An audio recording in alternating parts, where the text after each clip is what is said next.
Hello guys. तो आज हम करने वाले हैं प्रोबेबिलिटी का एक PYQ।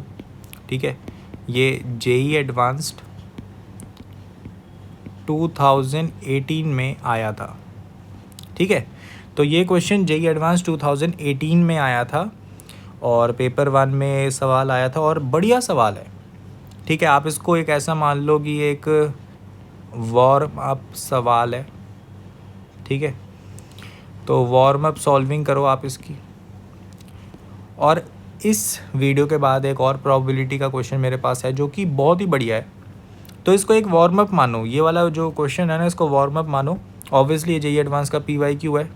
ठीक है, तो थोड़ा अच्छा है, तो आप इसको सॉल्व करना शुरू कर दो एंड फिर हम इसका सोल्यूशन डिटेल में डिस्कस करेंगे अच्छे से, कि हाँ क्लियर हो जाए कि इस सवाल को कैसे करना है।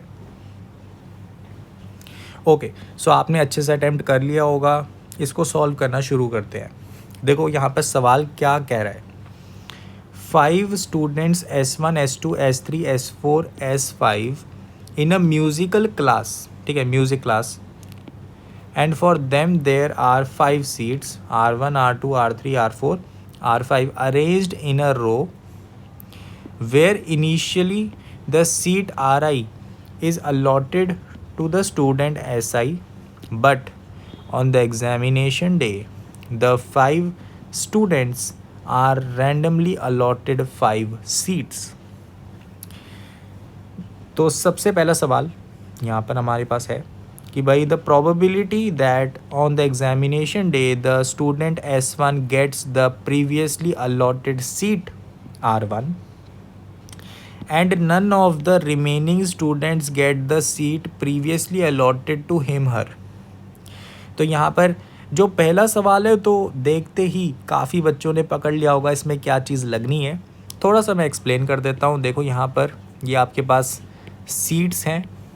ठीक है, तो यहाँ पर इनका ऑर्डर ऑलरेडी लिखा हुआ है, SR1, R2, R3, R4, R5। तो ये already in a row arranged है। एंड यहाँ पर क्या हुआ, इनिशियली क्या कंडीशन है, इनिशियली क्या चीज़ थी कि भाई S1 R1 के नीचे R1 के साथ R1 पे बैठा है, S2 R2 पे बैठा है, S3 R3 पे बैठा है, S4 R4 पे बैठा है और S5 R5 वाली सीट पे बैठा है। तो यहाँ पर जैसे ये इनिशियली हो गया, अब इन्होंने बोला है कि प्रोबेबिलिटी बताओ एग्जामिनेशन डे पे S1 अपनी प्रीवियसली अलॉटेड सीट यानी R1 पे ही बैठा है और बाकी स्टूडेंट्स अपनी प्रीवियसली अलॉटेड सीट पे नहीं बैठे। तो यहाँ पे कंडीशन क्या हुई कि S1 भाई R1 पे ही बैठा है, तो ये यहाँ पर S1 ही आएगा, यहाँ पे S1 ही आएगा। एंड बात क्या हुई कि भाई जो S2 है ना, ये R2 पे नहीं बैठा, S3 R3 पे नहीं बैठा, S4 R4 पे नहीं बैठा, S5 R5 पे नहीं बैठा। अब ये मैपिंग्स देख के इन चारों की आपको ऑलरेडी पता लग गया होगा इधर कौन सा कॉन्सेप्ट लगेगा। Yes, D arrangements. D arrangements सबको पता है, इसका एक ब्रीफ इंट्रोडक्शन करते हैं डी अरेंजमेंट्स का। ठीक है, तो मैं थोड़ा सा आपको बता देता हूँ, जिनको नहीं पता है ना, तो कम से कम उनको ये तो पता लग जाए हो क्या रहा है। डी अरेंजमेंट्स का सिंपलेस्ट एग्जाम्पल है कि आप मान लो आपके पास पोस्ट ऑफिस बॉक्स है। ठीक है, तो आपके पास लेटर बॉक्स हैं ये। ठीक है, ये 3 लेटर बॉक्स हैं और आपके पास 3 लेटर्स हैं। ठीक है, ये 3 लेटर्स आपके पास हैं एंड आप चाहते हो कि ये 3 लेटर्स, ये लेटर 1 है, ठीक है, ये 1 है और ये बॉक्स नंबर 1 है, और ये लेटर 2 है, ये बॉक्स नंबर 2 है, ये लेटर 3 है, ये बॉक्स नंबर 3 है। आप ये चाहते हो कि लेटर 1 बॉक्स नंबर 1 में ना जाए, लेटर 2 बॉक्स नंबर 2 में ना जाए, लेटर 3 बॉक्स नंबर 3 में ना जाए। तो इसके लिए आपको केसेस काउंट करने हैं। इस कंडीशन के लिए आप क्या करते हो, आप डी अरेंजमेंट्स का डायरेक्ट फार्मूला यूज़ करते हो। फार्मूला कब यूज़ करना है, उसकी कंडीशन सिंपल है कि जब आपके पास ये चीज़ें एंड ये चीज़ें का जो नंबर है वो सेम हो। यहाँ पे 3 लेटर्स हैं और 3 ही बॉक्सेस हैं, ठीक है, तो दोनों बराबर है, 3 = 3, ठीक है। तो इस केस में आप इसका फॉर्मूला यूज़ कर सकते हो डायरेक्टली, जो कि क्या है आपके आ जाएगा, क्योंकि यहाँ पे देखो n की वैल्यू 3 है, ठीक है, जो आपके मतलब नंबर ऑफ बॉक्सेस या लेटर्स हैं, क्योंकि इक्वल है तो n की वैल्यू यहाँ पे 3 है।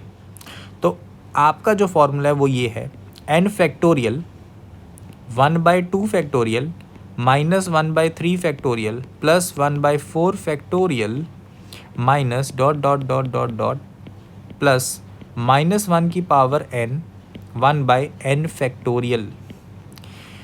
ये आपके पास आ जाता है डी अरेंजमेंट्स का फॉर्मूला। क्लियर है? क्लियर होगी कंडीशन? अब जैसे ये 3 लेटर वाली कंडीशन थी तो इसमें n की वैल्यू 3 है, डाल दो भाई 3 फैक्टोरियल, यहाँ पे क्या आएगा 1/2 फैक्टोरियल माइनस 1/3 फैक्टोरियल। अब यहाँ पे n पे रीच कर गए ना, यहाँ पे n है, यहाँ पे लास्ट में हमारा n आना चाहिए, तो यहाँ पे पहुँच गए भाई, बंद कर दो, ठीक है। तो ये हमारे पास आ जाएगा 6 और ये क्या आ गया 1/2 माइनस 1/6, तो इसको इधर मल्टीप्लाई कर दो ब्रैकेट के अंदर, तो क्या बन जाएगा 3 - 1, तो 2 आ गया। क्लियर है?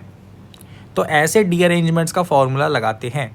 अब यहाँ पर हमारे ऊपर वाले केस में देखो, यहाँ पर ये जो 4 है इनकी भी सिमिलर कंडीशन है। देखो यहाँ पर ये जो सीट्स है ना, इनको बॉक्सेस मान लो, ठीक है, जो लेटर बॉक्स है, और जो स्टूडेंट्स हैं उनको लेटर मान लो, मतलब वो अपने सही बॉक्स में नहीं जा रहे, ठीक है। और क्योंकि नंबर ऑफ सीट्स और नंबर ऑफ स्टूडेंट्स यहाँ पर सेम हैं, इसीलिए हम डी अरेंजमेंट्स का फॉर्मूला लगा सकते हैं, जो कि क्या आएगा 4 फैक्टोरियल, क्योंकि 4 है ना, n की वैल्यू 4 है, तो 4 फैक्टोरियल फॉर्मूला लगाओ 1/2 factorial minus 1/3 factorial plus 1/4 factorial. Clear है? कोई गुंजाइश ही नहीं है भाई क्लियर ना हो, ठीक है। तो और क्योंकि S1 R1 में ही बैठ गया तो वो तो एक ही केस काउंट होगा। क्लियर है? तो ये हमारे पास क्या आ गया, जो हमारा फेवरेबल आउटकम्स है। क्लियर है? यहाँ पे सजेशंस बंद कर देते हैं, हाँ ठीक है। तो ये हमारे फेवरेबल आउटकम्स आ गए। और टोटल बताओ भाई, टोटल बताना कोई बड़ी बात है क्या? टोटल बताना कोई बड़ी बात है? 5 फैक्टोरियल, लो भाई परम्यूटेशन कर दी, 5 स्टूडेंट 5 चेहरे, परम्यूटेशन हो गई। तो प्रोबेबिलिटी क्या आई? पहले क्वेश्चन का आंसर आ गया है। प्रोबेबिलिटी क्या आ गई कि भाई favourable outcomes divided by total.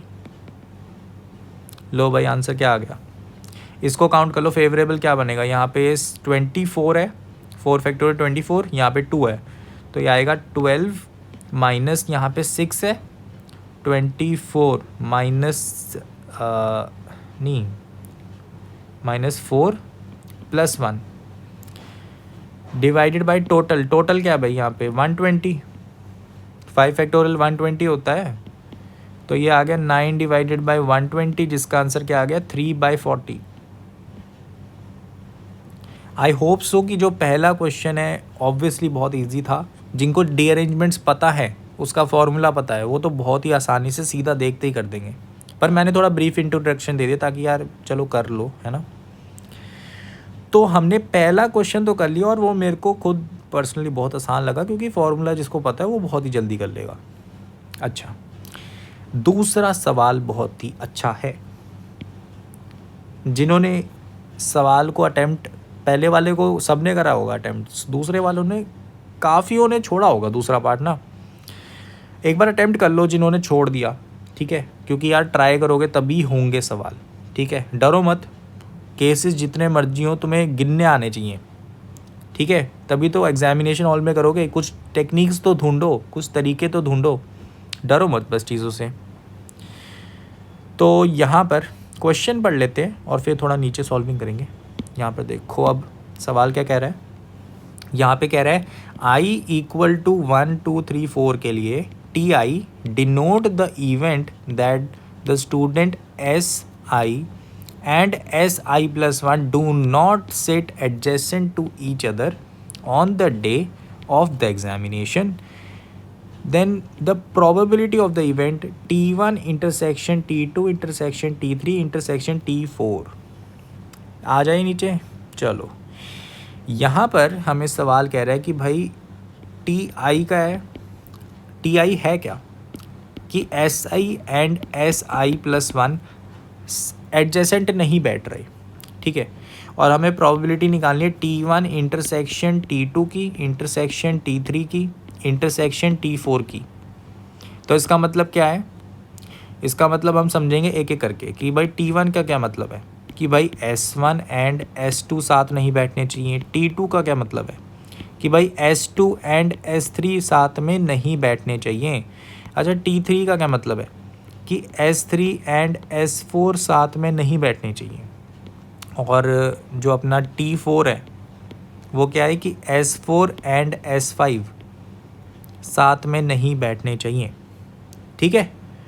ये हमारे पास कंडीशन है, इसको हमें लेकर चलना है, ठीक है। देखो टोटल केसेस तो आप गिन लोगे, टोटल केसेस क्या होंगे केस में 5 फैक्टोरियल की भाई हाँ यार 5 सीटें 5 बच्चे हैं, लो भाई परम्यूटेशन कर दी, ठीक है, अरेंजमेंट्स निकाल ली, 5 फैक्टोरियल आ गया टोटल, तो आराम से फेवरेबल यहाँ पर ढूंढने पड़ेंगे। कैसे ढूंढोगे, अब यहाँ पर मैं ना बड़ा इम्पॉर्टेंट और अच्छे तरीके से एक्सप्लेन करने वाला हूँ भाई केसेस कैसे बनाने होते हैं। बहुत बच्चे कन्फ्यूज़ रहते हैं। देखो अच्छा, यहाँ पर ना मैं थोड़ा एग्जांपल लेके समझाता हूँ कि तुम्हें कितने नंबर ऑफ कैसे लेना चाहिए केसेस, ठीक है। अच्छा देखो, मुझे क्या करना है, मेरे को S1 S2 S3 S4 S5 को, ठीक है, अरेंज करना है, ठीक है। अब इसमें ना एक चीज़ मैं क्रूशियल पार्ट साइड में लिख दूँ कि कॉम्प्लीमेंट्री मेथड, काफ़ी बच्चे यहाँ पर सोच रहे होंगे कि कॉम्प्लीमेंट्री मेथड यहाँ पर यूज़ करते हैं जो परम्यूटेशन कॉम्बिनेशन में यूज़ करते थे कि यार उल्टी चीज़ का काउंट कर लो कि यार नॉट एडजेसेंट बोले तो एडजेसेंट वाले ढूंढ के माइनस कर दो टोटल से। लेकिन यहाँ पर मैं एक चीज़ बोलना चाहता हूँ कि इसको ना तुम थोड़ा खुद एनालाइज करके देखना, ठीक है, क्योंकि वीडियो लंबी हो जाएगी। इसको खुद एनालाइज करके देखना कि इसकी वजह से ना क्वेश्चन और लंबा हो जाएगा, ठीक है। तो it is not a good method for this question, ठीक है। इसको खुद सोच के देखना कि ये कॉम्प्लीमेंट्री मेथड इसको क्यों बड़ा बनाएगा, ठीक है। अच्छा ठीक है, तो इतनी चीज़ तो क्लियर है कि भाई कॉम्प्लीमेंट्री मेथड यहाँ पे यूज़ नहीं करना चाहिए, और ये तुम खुद सोचोगे, ठीक है। केसेस बनाओ, सोचो कॉम्प्लीमेंट्री मेथड क्यों नहीं बन रहा, ठीक है। उसको अगर मैं करूँगा तो कितना लंबा जाएगा, ठीक है। सोच रहे हैं इसके ऊपर, क्योंकि इस पर काफ़ी कन्फ्यूजन रहते हैं कि कॉम्प्लीमेंट्री मेथड क्यों नहीं लगाया। अच्छा, तो मेरे को क्या करना है, मेरे को इनको अरेंज करना है S1 S2 S3 S4 S5 को। यहाँ पर एक चीज़ आती है सोचने वाली कि मुझे क्या करना है, अगर काउंट करना है तो मुझे क्या बनाने पड़ेंगे, केसेस। केसेस के दो रूल्स होते हैं, एडिशन रूल, सबको पता है ना। एडिशन रूल क्या कहता है, अगर दो सेपरेट केसेस हैं, 2 केसेस सेपरेट हैं, ठीक है, मतलब एक केस 1 है केस 2 है, तो केस 1 का जो आएगा आंसर, ठीक है, प्लस केस 2 का आंसर हमारा टोटल आंसर होगा, ठीक है। एडिशन रूल ये है। मल्टीप्लिकेशन रूल क्या कहता है कि तुमने अगर एक ही केस है, ठीक है, जैसे तुम केस 1 के अंदर गए, उसमें तुम काउंटिंग कर रहे हो, जैसे तुमने मान लो 5 सीटें थी, एक के पहले 2 के लिए तुमने क्या कर लिया, कुछ नंबर निकाल लिया, दूसरे 2 के लिए तुमने कुछ नंबर निकाल लिया, तो अब इन दोनों नंबर्स को क्या करोगे, मल्टीप्लाई करोगे, क्योंकि ये एक ही केस के अंदर है, ठीक है। तो ये मल्टीप्लिकेशन रूल है, एडिशन रूल है, ये P&C का पार्ट है, ज़्यादा डेप्थ में नहीं जाएंगे, आप लोगों को इतना बेसिक्स तो आना चाहिए। अच्छा, केसेस बनाने हैं, एडिशन रूल पता है, मल्टीप्लिकेशन रूल पता है, अब क्या करें। अब यहाँ पर मेजर पार्ट आता है। देखो मैंने ना मतलब सोचा है कि देखो सोचो, आपको इसकी अरेंजमेंट्स बनानी है, आप क्या करोगे, सोचो, कोई टेक्निक सोचो, ठीक है। आपके मन में एक टेक्निक होनी चाहिए ना कि कैसे काउंट करूँगा भाई मैं केसेस, कुछ तरीका तो हो। अच्छा, आपने सोचा कि यार नहीं यार मैं ना 5 है ना, पाँचों को एक बारी में सोचता हूँ कि यार केस 1 क्या बनेगा कि भाई 5 ऐसे हो जाएं, केस 2 क्या बनेगा कि 5 ऐसे हो जाएं, केस 3 क्या बनेगा 5 ऐसे हो जाएं। ये वाला जो अप्रोच है ये अच्छा नहीं लगा मुझे। खुद सोचो, आप 5 को अपने मन में देख रहे हो कि भाई ये आएगी, एक ये आएगी, एक ये आएगी, है ना, हैवी टास्क लग रहा है। अच्छा, फिर हम चलते हैं नेक्स्ट टेक्निक पे। सोचो, अगला सोचो। अच्छा, केसेस में क्या होता है ना कि केसेस में क्या होता है कि अगर मान लो मैं 4 का बना दूँ, S1 S2 S3 S4, इन चारों के केसेस बना दूँ और आगे ब्रांचिंग में उनकी ब्रांचिंग करूँ और उसमें S5 ना इस अरेंजमेंट के अंदर डाल दूँ, तो ठीक हो जाएगा, है ना। तो अब हमने दूसरी अप्रोच क्या सोची कि अप्रोच हमारी क्या है कि भाई मैं 4 सोचूंगा, case 1 S1 S2 S3 S4, ऐसे ऐसे कर करके आप केसेस बनाओगे। क्लियर है। और मैं आपको कह रहा हूँ भाई ये भी अप्रोच अच्छी नहीं है। आप सोचो, आपके मन में आप 4 को क्या सोच सकते हो, आप खुद सोचो इसके कितने केसेस बनेंगे, ऐसे कितने बनेंगे केस, कितने बनेंगे ऐसे 4 4 के करोगे तो 4 फैक्टोरियल। ठीक है, उसमें अगर रिवर्स वाले निकाल दो तो डिवाइड बाई 2 कितना आ गया, ये 12 आ गए। 12 केसेस आप बनाओगे अपने मन में। समझ रहे हो आप कितना हैवी टास्क है ये, है कि नहीं बात सही। ठीक है। अच्छा चलो, फिर हम कह रहे हैं कि भाई अगर 4 से मुश्किल हो रहा है 3 पे आ जाओ। अच्छा, तो तुम सोच रहे हो S1 S2 S3, ठीक है, तो तुम इसके केसेस बनाओगे। केस गिनो कितने बनेंगे इसके केस। केस बनेंगे 3 फैक्टोरियल, रिवर्स वाले हटाओगे क्योंकि रिवर्स भी होगी ना, हम यहाँ पे परम्यूटेशन देख रहे हैं, ध्यान रखना परम्यूटेशन देख रहे हैं। तो यहाँ पे रिवर्स वाले भी होंगे कि हाँ भाई अगर S1 S2 S3 मान लो ये सेटिस्फाई करता है तो S3 S2 S1 भी तो करेगा। ठीक है, तो मतलब मैं बस मेन केसेस देखना चाहता हूँ, तो रिवर्स वालों को हटा के डिवाइड बाई 2 करके मेरे को कितना मिला, 3। और 3 मेरे को लग रहा है कि हाँ यार मैं अपने ब्रेन में सोच सकता हूँ कि हाँ यार 3 केस तो सोच लेंगे। क्लियर है, 3 केस तो सोच लोगे एटलीस्ट। तो ये वाली जो अप्रोच है मेरे को ठीक लग रही है। लेकिन हम थोड़ा नीचे जाके देखते हैं, ठीक है, हम समझ रहे हैं अभी कि कैसे केसेस बनाने चाहिए। थोड़ा नीचे जाते हैं और सोचते हैं भाई अच्छा अगर मैं 2 ले लूँ, मान लो S1 S2, तो इसके केस तो और भी कम होंगे, 2 फैक्टोरियल डिवाइडेड बाई 2, इसका तो एक ही केस बनेगा। तो आप बताओ क्या ये लेना सही है, कोई प्रॉब्लम तो होगी ना। मैं बताता हूँ प्रॉब्लम है क्या इसमें। जब तुमने बहुत ही कम ले लिए, अब सोचो तुमने केस तो कम है, तुम्हारे केस मान लो 1 है, बस यही केस बन गया, क्या इससे तुम्हारा आंसर निकल गया? नहीं भाई, तुम्हें इसकी ब्रांचिंग भी तो करनी है। उस पर फिर तुम क्या पुट करोगे, S3 पुट करोगे, S4 पुट करोगे, S5 पुट करोगे। यहाँ पे कॉम्प्लेक्सिटी आ गई, यहाँ पे कॉम्प्लेक्सिटी आ गई कि भाई अगर मैंने 2 के केस बनाए ना, केस तो कम है लेकिन मैं जब तीनों भरूंगा तो वो भरने की ब्रांचिंग जो है वो ब्रांचेस बहुत ज़्यादा हो गई। यहाँ पे कॉम्प्लेक्सिटी ब्रांचेस में आ गई है कि आगे मैं जब केसेस बनाऊंगा ना, इसके फर्दर केस बनाऊंगा, S3 पुट करूंगा उसके बहुत केस बन जाएंगे, S4 पुट करूंगा उसके बहुत ही केस बन जाएंगे, फिर S5 पुट करूंगा, तो इससे कॉम्प्लेक्सिटी बढ़ जाएगी। तो इससे पता लगा मैं यार अगर 2 लेता हूँ ना तो ये एक अच्छी अप्रोच नहीं लग रही क्योंकि इसकी ब्रांचेस ही बहुत ज़्यादा हैं।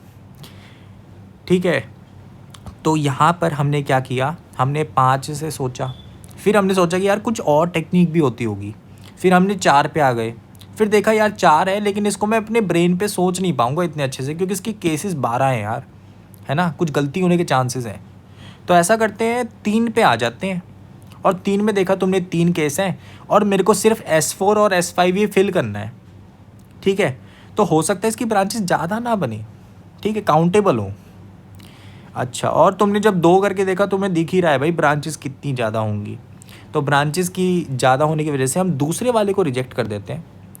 तो हमें इन सब को एनालिसिस करके हमें पता लग रहा है कि भाई यार 3 वाला केस अगर हम लेते हैं ना तो हो जाएगा ये सवाल।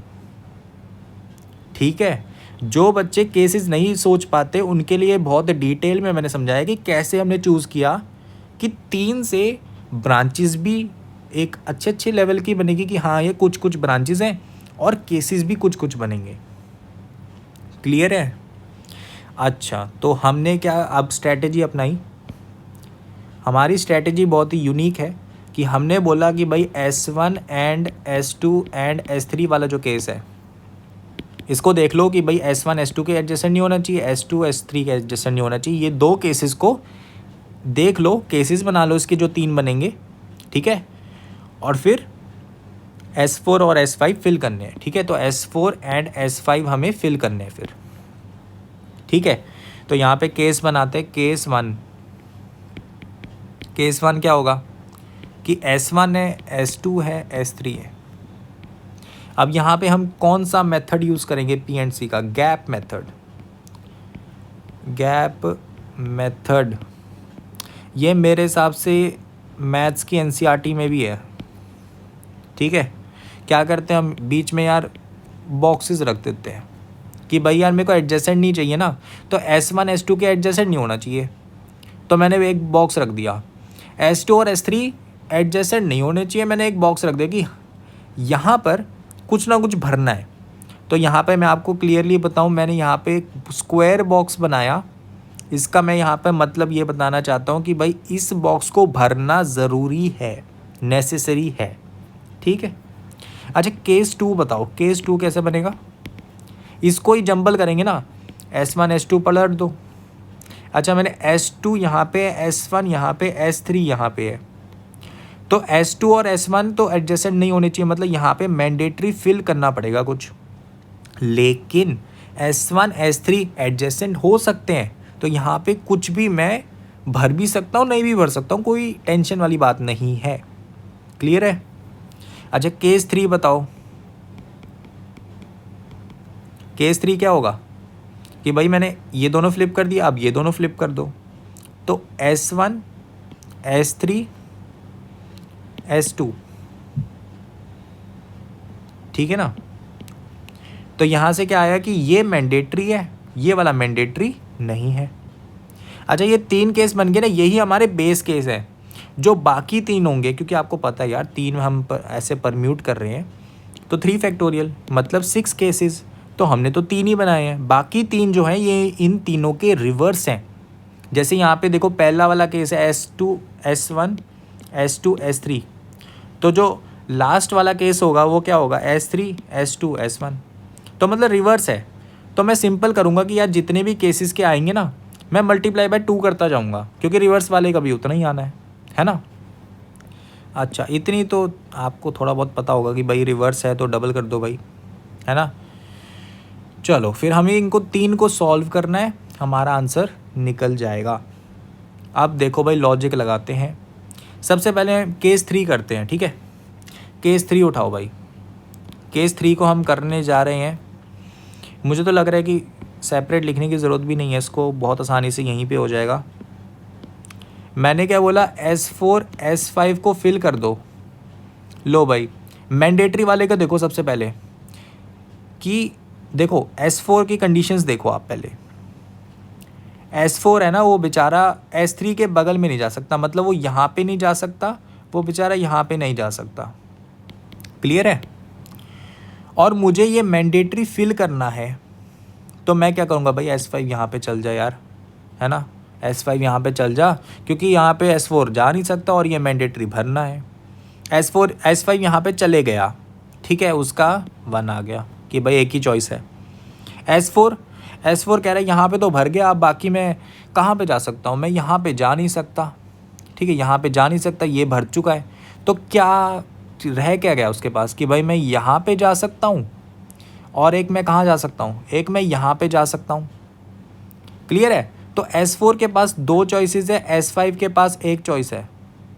तो क्या आ गया, केस 3 के 2 आ गए केसेस, ठीक है, काउंट आ गया 2। और फिर मैंने रिवर्स वाला, क्योंकि रिवर्स वाले की भी सेम ही काउंट होगा, तो इंटू 2, तो क्या आ गया ये 4। क्लियर है, बिल्कुल क्लियर है।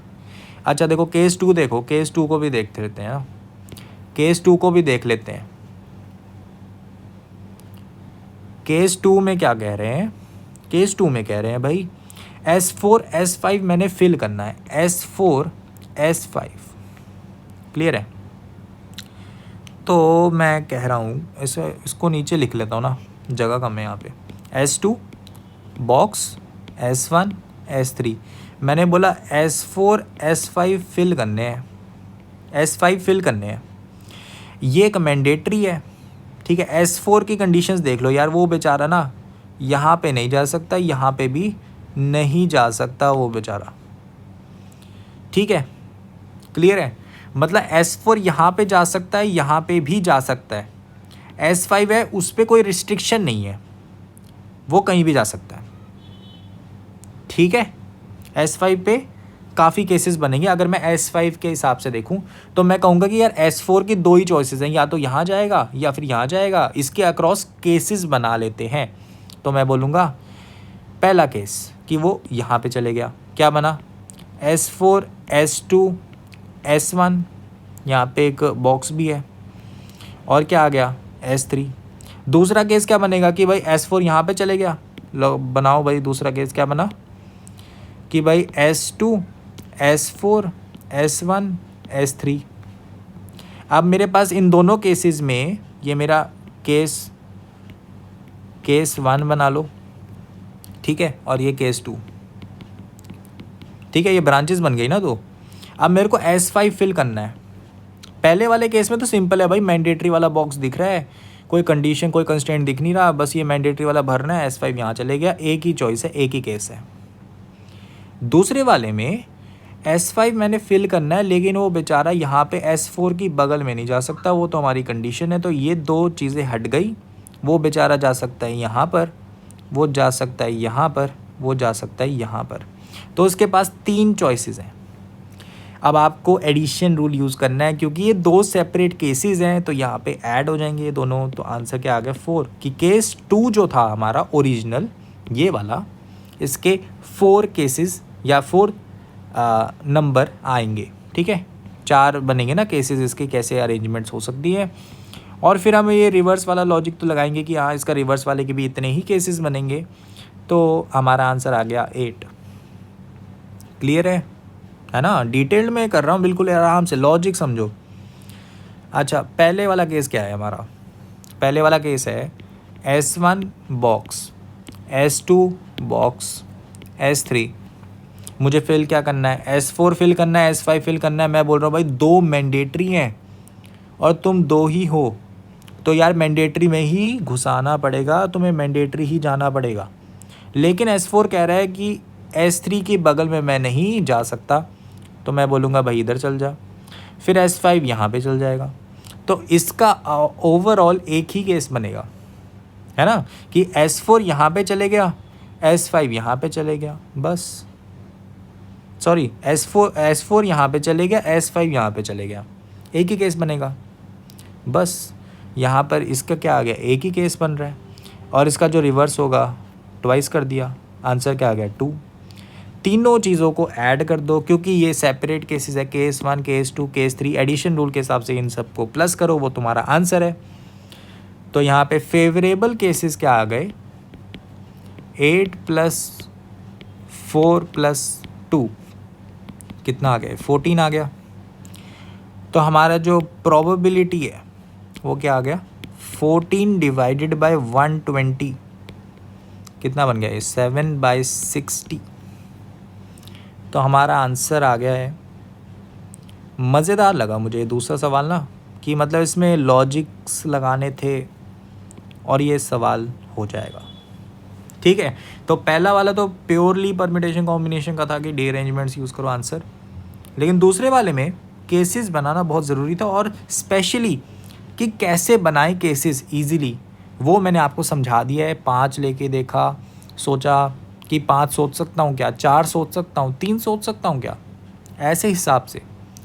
तो आई होप सो कि ये अप्रोच तुम्हें अच्छी लगी होगी, समझ आ गया होगा कि कैसे हम केसेस बना सकते, कैसे उनको काउंट कर सकते, कैसे लॉजिक्स ही लगाने थे इसमें। तो एक ओवरऑल बहुत ही मज़ेदार सवाल था। इससे एक अच्छा लेवल, इससे थोड़ा सा अपर लेवल का एक सवाल है, उसमें कैलकुलेशन कम है लेकिन उसको सोचना टफ है। तो वो उस क्वेश्चन के साथ वापस से मिलेंगे। सो आई होप सो कि वीडियो क्लियर हो गई होगी। मिलते हैं अगली वीडियो में।